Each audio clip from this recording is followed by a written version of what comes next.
So you have been making content on your phone for a while and you want to upgrade to a real camera just to get that extra crisp image quality for your YouTube channel or Twitch streams, then this is the perfect video for you. Because in this video I'll be explaining you guys how to use one of these cameras, how to make it look as good as possible for absolutely free, and as well as compare it to a phone camera just to show you how much better these DSLRs really are and if it's worth to actually buy one.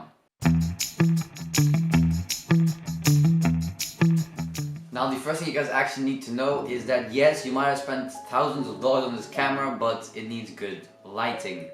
Now you don't have to spend much money on this. I have a softbox that I'm using for $25, but if you have no money to spend on this at all, I highly suggest recording in daytime and opening your blinds fully.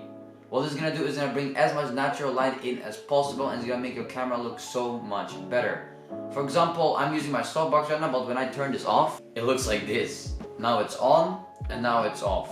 Do you see where I'm getting with this? It's very, very important. Now, coming into the settings of the camera, you want to lower your aperture as low as you can. You can see the aperture of your lens by looking onto it. It's going to say f and then a certain number.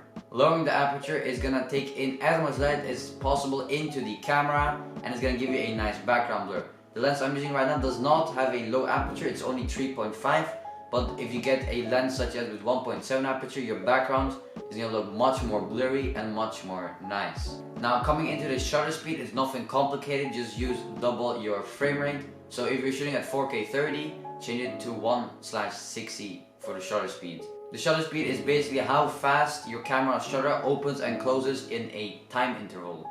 Now the next and very important setting where everyone goes very wrong is actually the ISO. If you do not have good lighting, please open your window, please get in as much natural light as possible, because higher your ISO is going to make your image look terrible.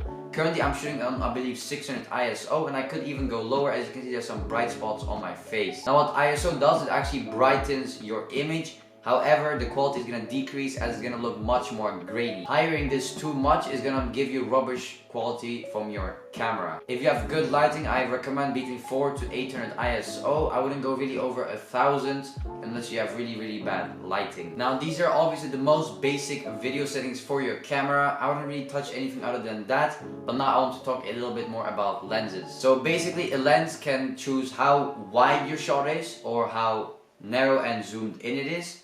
For example, right now I have a 14 to 140mm lens on my Panasonic Lumix G7, and it is a crop sensor, so it should be around 24mm on a real DSLR. Now obviously you can zoom in on this lens and zoom out.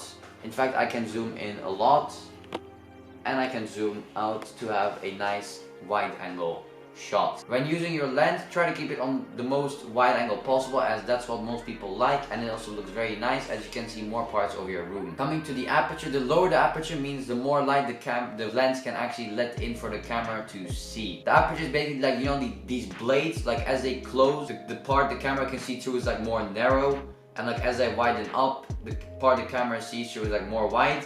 That is basically the aperture. But the lower the aperture, the more light it lets in, and the higher the aperture, the less light it allows in. If you're streaming or you're making just YouTube videos in a studio environment, try to get a f1.7 14mm or 18mm prime lens. Prime lenses are usually cheaper as you can't really zoom in and zoom out on it, or in fancy terms, change the focal length. So try to get a prime lens that's f1.7, f1.9. Then you get a nice blurry background, a nice wide angle shot, and it's not going to cost you as much money as some other zoom lenses. Alright, now to the most promised and most exciting part, the camera comparison. So this video is currently recorded on the Panasonic Lumix G7.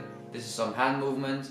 I'm gonna come closer to the lens and go more away from it. This is on the Panasonic Lumix G7. Now this footage over here is shot on my smartphone camera. Do keep in mind that the smartphone is actually pretty cheap model, so your phone will probably look better than this. The lighting setup is the same. The distance from me and the camera is about 0.75 meters, and this is exactly how it looks. I'll make some hand movements. I'll come closer to the camera and go further away to see how the focus is, and I'm never doing that again as that's very awkward. And by the way, I do have a Discord server, so if you want a cool place to hang out and play games with, or just want tech advice or need personal help from me, just make sure to join that. Link to that will be in the description down below. I also do stream on Twitch, so if you're gonna hop on and enjoy your time on my streams, the link to that will be in the description down below, as well as on screen over here. Now, if you guys want more videos just like this one, make sure to like the video, subscribe to the channel, make sure to comment down below which you actually like more, the smartphone or the DSLR.